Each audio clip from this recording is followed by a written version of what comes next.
getting people from that complacency, myopia, and hyperopia. I think that's the balance beam in between, is learning a little and doing a little, and that'll move you in the direction that you want to go. All right.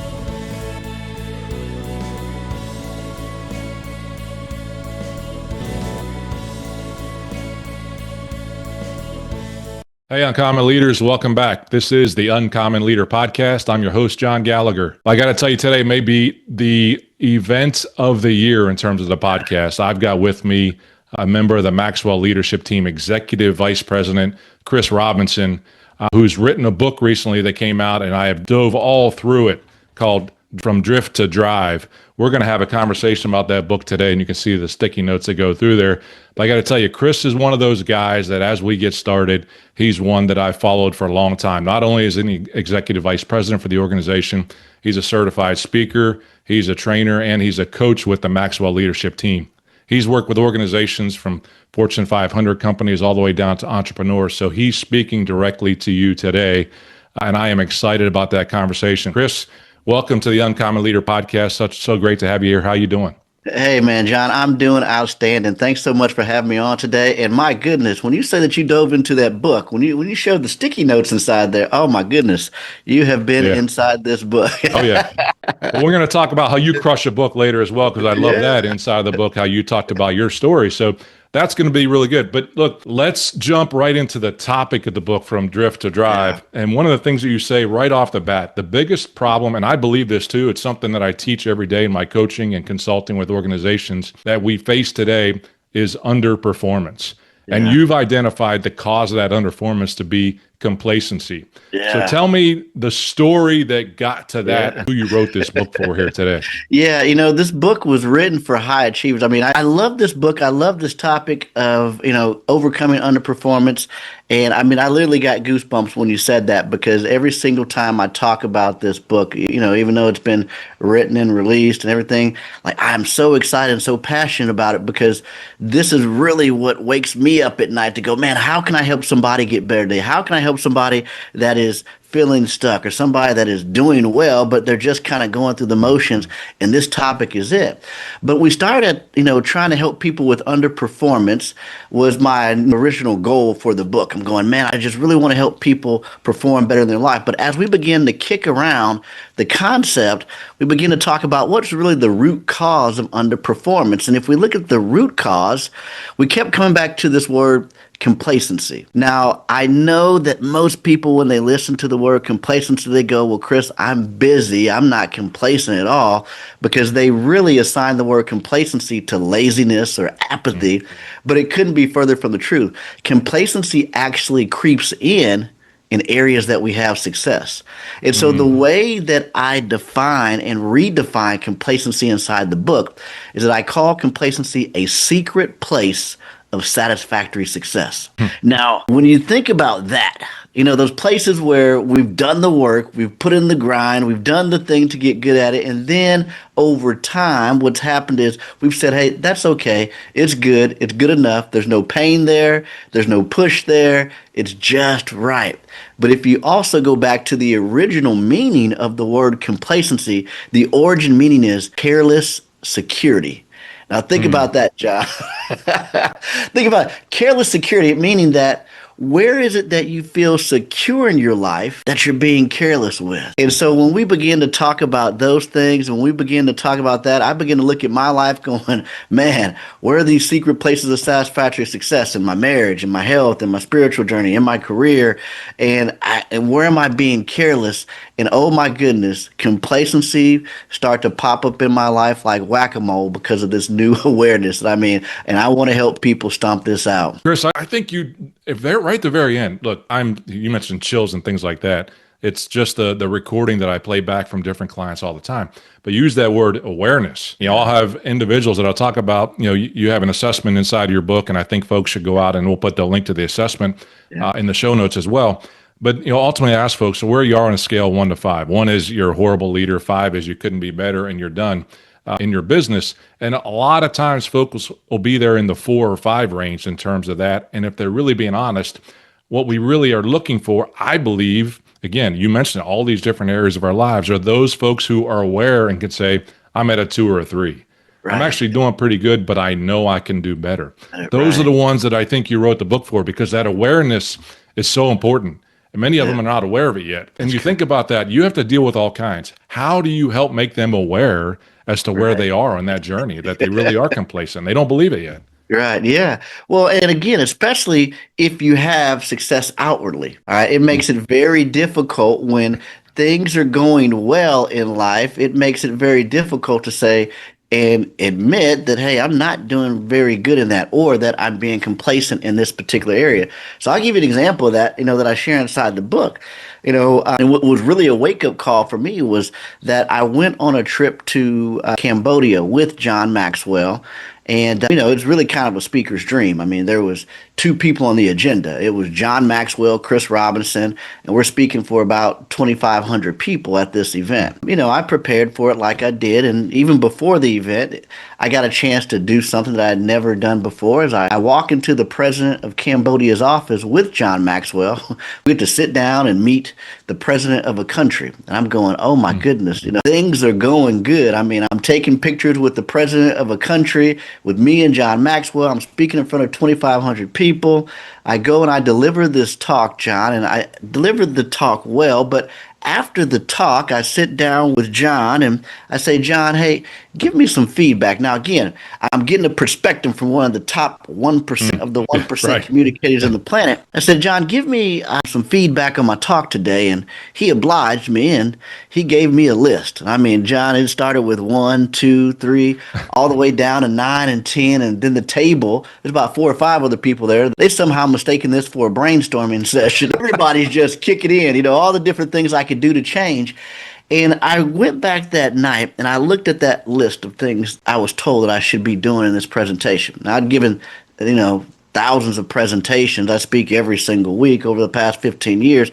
But I looked at that list and there wasn't one thing on that list that I didn't know. But what I can tell you, John, is that I prepared more years prior to go speak at a Rotary Club for a free lunch than I did to go speak for 2,500 people a decade and a half later. And I was so convicted. I was so, found out.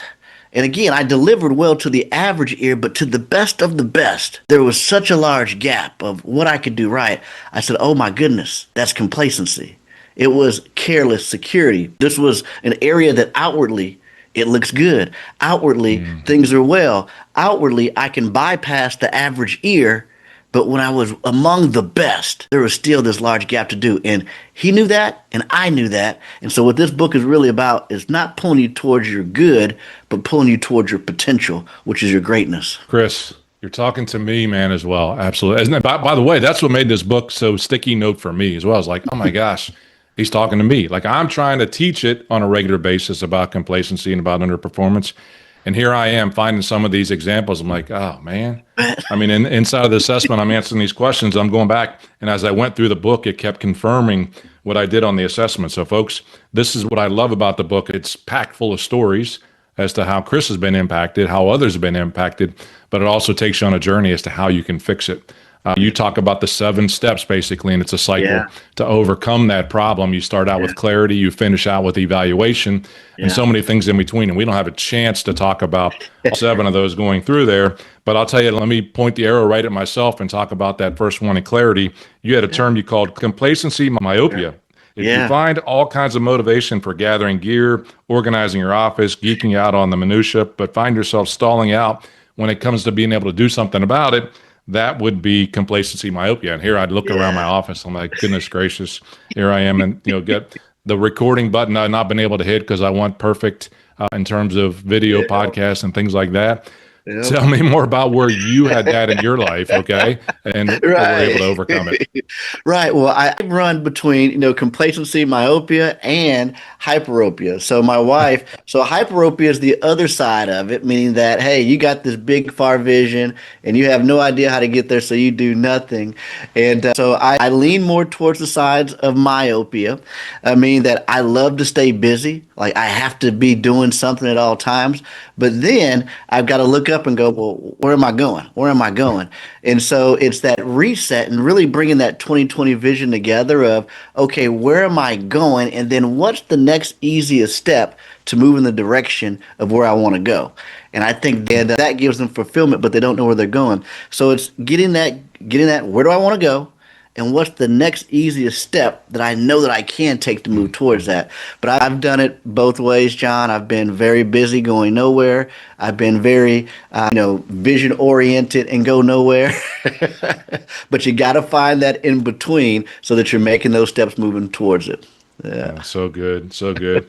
All right. I got the next one. Filtering is step 3. So I'm skipping over a little bit, but I want to say, I want to know that I'm going to check your math here a little bit because I grew up as an engineer. Your math is a little bit off here. You say 55 is greater than 800. Help me understand, Chris. How is 55 greater than 800? Yeah. Well, in this book, I share about I call it what I call my TV turnaround inside this book here. And it was years ago, it was probably around 2006 or so. I was at an conference, an event, and I was listening to Dr. Dennis Kimbro. Now, Dr. Dennis Kimbro, he was commissioned by Napoleon Hill's Foundation to go and rewrite Napoleon Hill's book, Think and Grow Rich, from an African-American perspective. And so what that required was that he interviewed African-American millionaires, and he was telling a story about how he would interview these millionaires. And he said that he noticed something about all these homes that he was going into. He said that I noticed that the bigger the house, the smaller the TVs, and the larger the libraries. He goes, the smaller the houses, the bigger the TVs, and the smaller the libraries.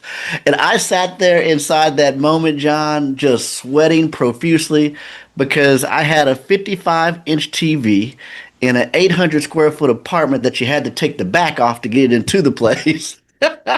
And not a book to be found at all in my apartment.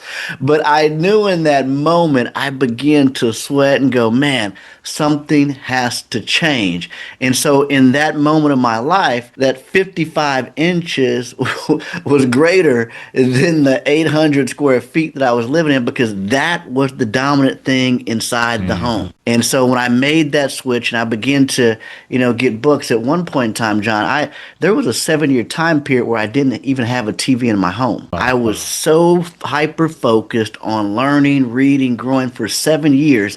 We didn't have a TV in my home. And in fact, I had a friend of mine come over one day and he was looking around and, this is a very generous friend of mine. And, a couple hours later, he comes back and he's so excited. He's got this large TV for me. He goes, Chris, I noticed you didn't have a TV and I just want to be a blessing to you.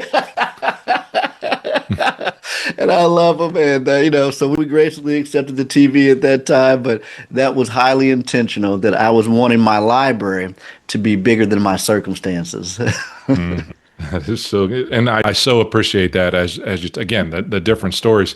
I think about this and maybe a little bit of a sidebar as I prepared for the conversation. I mean, you all are in an organization. You mentioned at the top 1% of the 1%, the gentleman, John Maxwell. The name on the company is Maxwell. The organization is there. I got to believe there can be a tendency to say, I just want to ride on his shoulders all the way through and be complacent how we are. How do you as a team, keep your team grounded and continue to not settle for complacency as well? Well, I mean, you would think that's the case, that you would say, well, man, I just want to ride this out with John Maxwell. But in fact, it's quite the opposite. It is 100% the opposite because let's be honest, John Maxwell is 78 years old. Okay. He's not getting any younger, but he's still fired up, speaking more than any of us inside the organization, impacting more of us inside the organization. But there is this very, just passionate pursuit of, oh my goodness, I've got to become more. In order to begin to step into these places where John is. I've got to write more in order to step into these places. And so my goal at this time in my career is really to be where John Maxwell is not. And so instead of trying to be beside John Maxwell, he's out speaking in different places. My goal is, well, if he's on a stage, how can I be on a stage?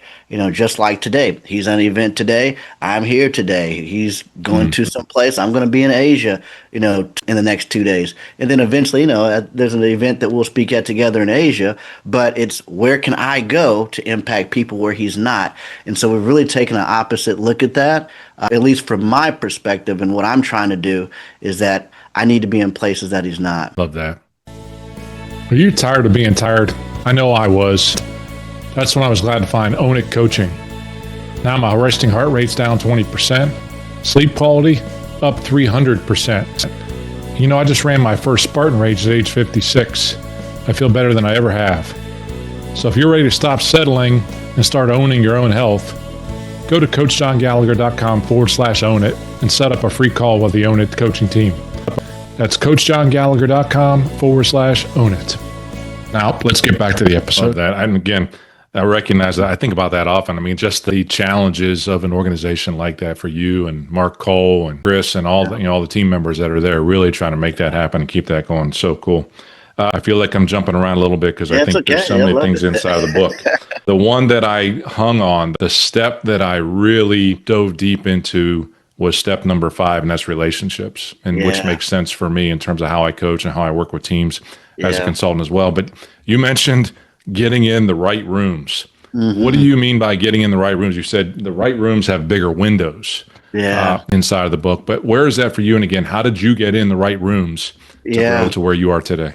Yeah, and what do I mean by that? I remember a pastor of mine, years ago, he said, Chris, if you want to get around successful people, you're going to have to get on a lot of airplanes. And a lot of people accept the relationships in their life based upon proximity and history. Proximity of, this is the person, these are the people that live in my neighborhood, these are the people that I work with, these are the people that I grew up with. But if you want to get around more people that are going the direction that you want to go, you're going to have to be highly intentional about that. All right. And so for me, it was one of those things where I knew I needed to have good relationships. I knew that my network was my net worth. I knew that I had to be around good people. But the nuance that I did not get very early on was that I need to be around like-minded people that were headed in the direction that I wanted to go. That was the accelerator. So I was in your traditional mastermind groups, networking groups where, I was with the group of a financial advisor, with the mortgage person, with the HVAC person, I'm inside, and that's great. Okay. Just different business owners helping each other out. But then there was one day, I got a chance to go up on a whiteboard, share my business plans as a coach, speaker, and trainer. And, the goal of the group was to give each other feedback. And for weeks, I'd been giving people business feedback and what they could do and how they could help. I went up to the board, John, and it was quiet. Not a single word came out. And I was hurt. Going, man, nobody had anything to say. But one of my very close friends was inside the room. And as we walked out, he says, Chris, he goes, what you set up there was great, but nobody in the room knows what it is that you're talking about. Nobody in the room knows a professional speaker. Nobody in the room knows a professional coach. He said, Chris, I think you're in the wrong room. And he was absolutely right. It shattered me. It was like, I'm following the principle of being around successful people. Like, this is what I'm thinking in my head. And so when I now got intentional about, hey, I'm going to get into a room with other coaches, speakers, and trainers, whatever it is that you do. The same thing applies in anything that you do. When I wanted to get around better pickleball players, I had to go get around better pickleball players. When I wanted to go get better golf, I had to go get around better golfers. Okay, so the principle applies, but like-minded people trying to get better at the thing that you're trying to get better at. But when I got in the room with other coaches, speakers, and trainers, it was like you just poured gasoline all over me and just lit fire, because now every conversation, everyone knew or had some good idea or thought or vision of, yes, I'm going in that direction. And that was the activator. But what it also did was it placed me in a room with people that were further ahead of me down the journey, where their vision was much bigger than what I was thinking of at the time. And what we mean by those windows are bigger is that they expand your vision, right? They expand your vision of what you think is possible. And so getting inside the right rooms is critical for your growth. Yeah, I'm going to stay there for a minute because look, Let's go back to the 21 irrefutable laws of leadership. I think it's number 19, the law of sacrifice. You must give up to go up. I make up that one of the things that keeps people in smaller rooms is they're afraid to hurt others, that they don't want to tell someone they're leaving to go to a bigger room, so to speak. Did you experience that when you went into the bigger rooms and went forward? Or how did you overcome that? Well, I mean, I think there's two sides of that. I think one, there's this kind of, I don't want to leave the smaller room, but then there's also the fear of being inside the bigger room. Okay. Yeah, absolutely. What that means is like, wait a minute, these people are doing so much more, and then we get into that imposter syndrome, which I talk about in the book. And I love this because I think a lot of people deal with it. Just so you know, it's page 146. That's where I am right now. Posture versus imposter. Absolutely. Right. But imposter syndrome happens when your need to impress is greater than your need to progress. And for me, that was just putting myself in a place of being a student and going, hey, like, it's okay for me to be the dumbest person in the room. It's okay for me to be the brokest person in the room. And in fact, I want to be the brokest person in the room every single time. You're like, hey, let me be that person. But for some of us, the ego is like, we want to be the big fish in the small pond. Want to be the person. But what I've learned is that the higher that you go up, the more successful people that you go around, I think the more student mentality that I've seen. I mean, being around John Maxwell, one of the very best of this industry, he's one of the most curious people on the planet that I've ever seen in my life. You see a dinner with John Maxwell and you're sitting down beside him, you would think that he's talking the entire time, just pouring out wisdom. And yeah, you sit down with him, so wisdom's going to come out. But he's asking questions the entire time, and he is genuinely wanting to learn from everybody at that table. It's amazing. I love that. I mean, you're talking, if you're the person in the room with the most experience and the most insight, you're in the wrong room. I mean, I see that, and I love how you distinguish between having posture or imposter inside of that room.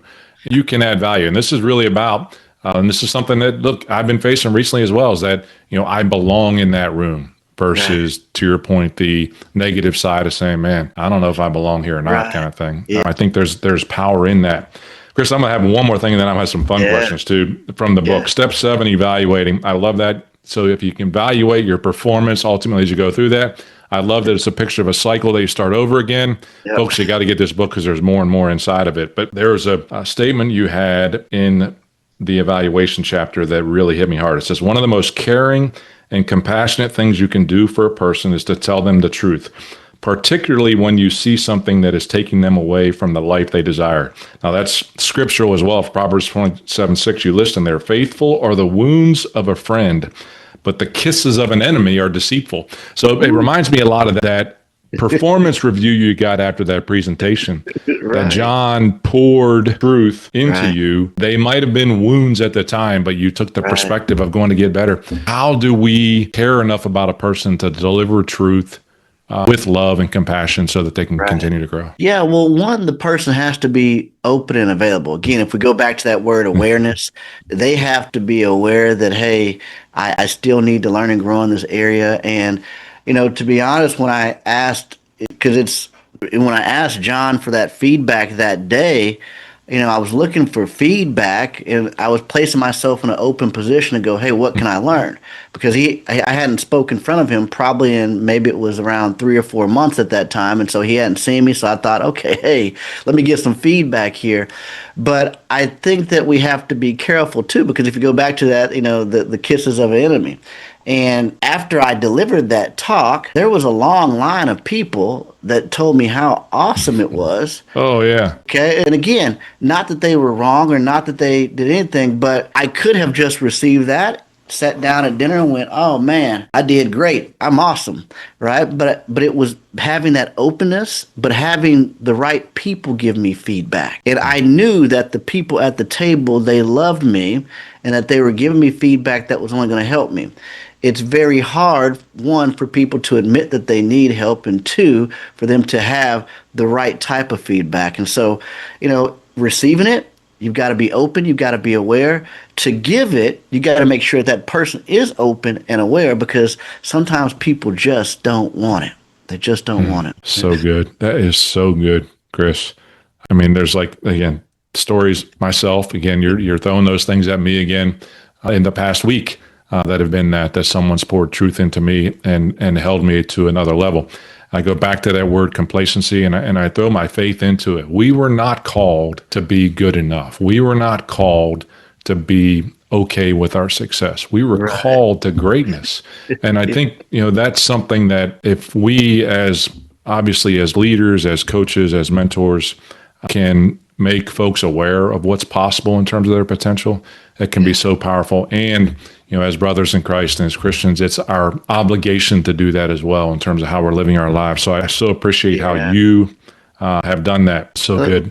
Let me real quick on that one, because you brought your faith into it, brought our faith into it, and I heard a quote just yesterday that really just sparked this area of complacency for me and stomping this out. But it was from Saint Irenaeus, who said that the glory of God is man fully alive. I mean, think about that. The glory of God is man fully alive. That is lack and void of complacency, but fully alive. And so the question we got to ask ourselves is, hey, when was the last time we were fully alive and present? And if we get to those places, we get to those rooms, we get to getting out of bed with that type, that's the glory of God, man alive. Amen, brother. No doubt about it. Goodness gracious. I know I could continue to go on. I want to ask you a couple fun questions. Chris, this has been so good. I could keep going with your book. It's powerful. Folks, I'm going to put a link to the book as well. I'm going to ask folks how they can get in touch with you as well, Chris. But I got some really important questions. Okay. Twizzlers or Reese cups? Oh, Twizzlers all day. But I love Reese's, but they got to be frozen. Oh, frozen Reese. Okay. Even that. All right. Because I think about that as I listen through your story and talking about Twizzlers, about how your Halloween bucket might have been as a kid. You're like, I'm going to trade all my Reese cups for Twizzlers because I want the. Now you're going to hold on to the Reese cups though as well. I don't have a chance in negotiation with you. You love cars as well. What's your next car? You got your eyes on one? Yeah. So the next car will be a McLaren 720S. Is what I'm looking at. I have a McLaren now, and so I've had this one for about almost 3 years, and so it's time to go on to the next one. But yeah, so it'll be the McLaren 720S, and then also the Bentley GT convertible. My wife has been eyeballing, so it caught her attention. I go, oh, I like that one too. We might be able to make that one happen. Goodness gracious, you're going to need a bigger garage, like you talked about in there as well. Look, here, leaders are readers, no doubt about it. The other side, you talked about always have a book. Look, I think this is a book that needs to be in folks' hands. What's your discipline on reading? How you continue to grow, Chris? And you mentioned how to crush a book. Yeah, so the discipline on reading is really focused in two areas. What's a problem that I'm trying to solve, or a passion that I have? I primarily find myself really focused on the problems that I'm trying to solve. And then what I'll do is I'll stack up those books in that specific topic. So I never read like a single book by itself on a topic. It's usually going to be 3, 4, 5, 6, 7, 8 books on a same topic, because what that's doing now is layering my learning. And so right now for me, I'm really focused on community building and engagement for Maxwell leadership. So everything that I'm reading in this season right now is community building, engagement with communities. Love that. Thank you for sharing that, because actually, as I listen to that as an idea, it just makes total sense going deep on a topic. My son was a youth ministry major at Liberty University, and he challenged me because I had read the entire Bible kind of 4 years in a row. Again, and that's an accomplishment in and of itself. But he said, Dad, why don't you just dive deep into a couple books for the whole year? Just pick one Old Testament, one New, and just go deep every month. I'm like, wow, how is that? And just learn that topic and learn. I mean, really, so I can understand how becoming an expert in that topic, putting that stack of books in the same topic, can be really powerful. So cool. Chris, you've been ultimately gracious to share with the listeners the Uncommon Leader podcast. How can they get in touch with you, learn more about you, and connect with you? Absolutely. Well, always at chrisrobinsonspeaker.com, chrisrobinsonspeaker.com, and then, of course, on all your regular social medias, Facebook, LinkedIn, etc. Absolutely. So I'll put the link to that as well, Chris Robinson Speaker in there. I'm going to give you the last word here, Chris. You've been extremely gracious, and I've loved our conversation. I've enjoyed it. I've laughed. I haven't laughed like this for a while as well. And it's, again, probably more about me in terms of that laugh. But if you could compile kind of these, thoughts and years, whether it's just for your book or whether it's just for you as a person and how you talk with individuals, probably an unfair question. into one billboard, into one thought, into one mantra for you that you wanted to communicate with someone who is listening today that needed to grow, what would that mantra be? And why would you list that as your mantra? Yeah, so and it's actually one of the chapters of the book is learn a little, do a little. And, if I could have a billboard, all across, the U.S. of a learn a little, do a little, I think that would help a ton of people. And, that philosophy of, hey, you don't have to know everything. You just need to go learn something. Then you need to go do something because, action, draws learning. And the more that you do, the more that you learn. And so getting people from that complacency, myopia, and hyperopia, I think that's the balance beam in between is learning a little and doing a little, and that'll move you in the direction that you want to go. Very simple, very pragmatic, but very powerful. Absolutely. Chris Robinson, it's been such a pleasure to have you as a guest on the Uncommon Leader podcast. I wish you the best in the future, okay? Thanks a lot, John. All right. So, folks, you've listened all the way through. You made it to the end here, no doubt about it. And you know someone who needs to hear this message. You know someone who needs to get a copy of the book. Why don't you do them a big favor and buy one for yourself and then buy another copy for your friend as well and share it with them and go through the book with them, because I think you're going to find power inside of that. If you like this episode, like this conversation, be sure to follow Chris on his website, but also share this episode with a friend that you know who needs to hear it. And certainly we'd love if you could write a review out there to get this to hear it. And certainly we'd love if you could write into the hands of as many people as we can. Until next time, go and grow champions.